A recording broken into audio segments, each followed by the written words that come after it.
Bonjour, je reviens à nouveau vers vous pour essayer d'avoir une posture de conseil concernant la méthodologie lorsque vous allez vous retrouver dans les 20 minutes de préparation pour un sujet en pédagogie.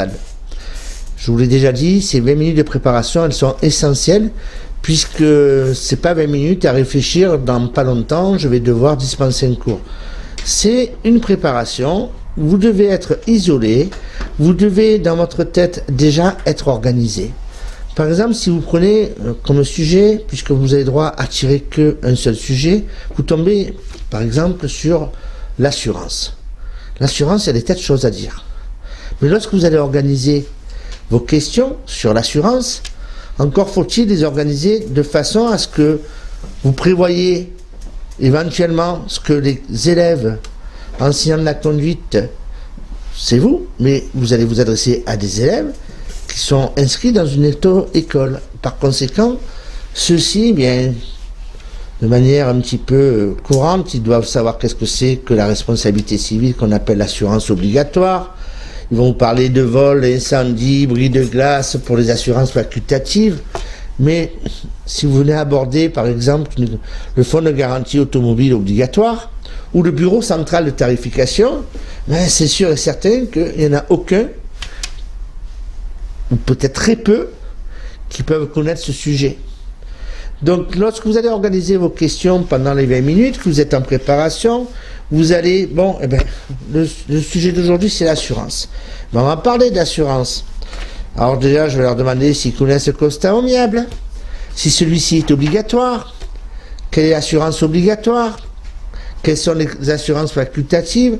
Donc, sous la forme de questions ouvertes, vous allez les amener au fur et à mesure sur une thématique qui est l'assurance, mais surtout un point précis à travailler. Très important, quel que soit le sujet, une question qui est hyper importante. Dès que vous allez rentrer en salle, demandez-leur qu'est-ce qu'ils ont déjà travaillé. Et avant même de marquer la thématique au tableau, eh bien peut-être qu'il y en a qui vont vous dire, ce matin, je suis déjà passé avec un de vos collègues, on a vu l'assurance. Donc il ne faut pas que vous soyez désarçonnés, il ne faut pas que vous soyez déstabilisés.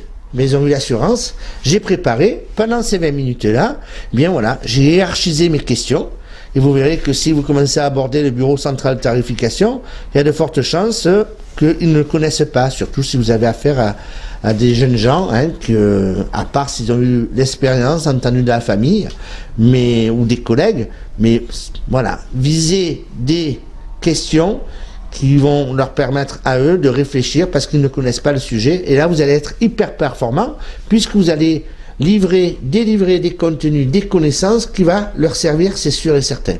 Par contre, si vous enfermez sur des questions très simples dès le départ et qu'ils ont tous les réponses, ça peut être facile, ça peut être aisé.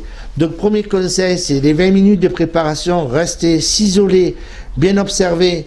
Dans la partie réglementation, vous avez justement dans les tomes tout ce qui concerne les assurances, puisque c'est de la réglementation. Après, vous hiérarchisez vos questions, et après, quand vous rentrez en salle, une fois que vous avez fait votre évaluation générale pour savoir qui sont ces élèves, et bien dans l'évaluation spécifique, vous allez un petit peu creuser en demandant, mais quel thème vous avez déjà travaillé dernièrement en auto-école, ou aujourd'hui, est-ce que vous avez déjà participé en tant qu'élève d'application pour un de mes collègues? Et s'il n'y en a aucune qui a vu l'assurance, ça démarre pas mal, mais s'il y en a quelques-uns, à ce moment-là, à vous de corser vos questions, peut-être partir directement sur les questions plus difficiles, mais peut-être pas directement, mais au moins à la troisième ou la quatrième question. Voilà les conseils de méthodologie sur la thématique assurance. Je vais revenir vers vous pour d'autres thématiques. Bonne journée.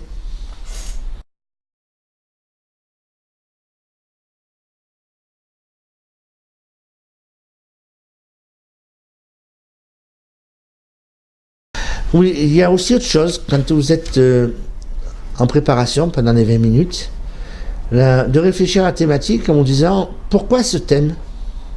Comment je vais l'aborder? Quel lien avec la sécurité routière? Quels sont les risques? Par exemple, pour l'assurance, les risques de ne pas être assuré, ça coûte très cher parce que si vous envoyez quelqu'un en l'air sans avoir d'assurance, déjà quelque chose d'hyper important au niveau juridique, sachez que c'est une dette qui peut se transmettre aux héritiers, le fait de ne pas être assuré. D'accord? Donc, déjà le risque c'est de percuter quelqu'un et automatiquement, même s'il existe des organismes d'État tels que le Fonds de garantie automobile, bien vous serez poursuivi tout le temps. Donc déjà, rouler sans assurance, c'est un délit, mais déjà c'est aussi un cas de conscience par rapport à ces risques-là. Ensuite, comme je vous ai dit, eh bien ça va vous poursuivre, et c'est quand même plus qu'ennuyeux. Voilà.